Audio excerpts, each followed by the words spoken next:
ஒவ்வொரு இரவும் ஜூலி என்ற சிறுமி பள்ளியிலிருந்து வீட்டிற்கு நடந்து சென்றாள்.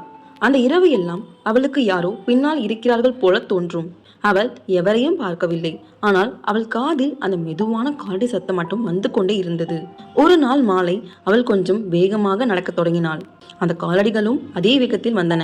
ஜூலி இதயம் துடிக்க தொடங்கியது. அவள் ஓடினாள். அப்போ பின்னால் இருந்து ஒரு சிறிய குரல் கேட்டது. காத்திரு என்று. அவள் திடீரென்று நிறுத்தினாள். குளிர் காற்று உணர முடியாத கை போல அவளை சுற்றி கொண்டது. அவள் மெதுவாக திரும்பி பார்த்தால் அங்கே முதல் முறையாக அவள் அதை கண்டாள். ஒரு பேய். சிறியது, அமைதியானது, நில ஒளியைப் போல மென்மையாக ஜொலித்தது. ஜூலி பயத்தால் சற்று நடுங்கினாள். நீ ஏன் என்னை பின்தொடர்கிறாய் என்று கேட்டாள். அந்த பேய் சோகமாக பார்த்தது. ஏனெனில் நீ குழந்தையாக இருந்தபோதே நான் உன்னை அறிந்தேன். அது மெதுவாக சொன்னது. உன்னை பாதுகாப்பேன் என்று ஒரு வாக்குறுதி கொடுத்தேன். ஜூலி அதிர்ச்சியுடன் கேட்டாள். நீ யார்? அந்த பேய் மெதுவாக சிரித்தது. நான் உன் பாட்டி. அந்த குளிர் காற்றோடு ஒரு வெப்பமான உணர்வு கலந்தது. ஜூலி இனி பயந்தவள் இல்லை. அந்த ஆன்மா அவள் அருகே மிதந்து மெதுவாக சொன்னது.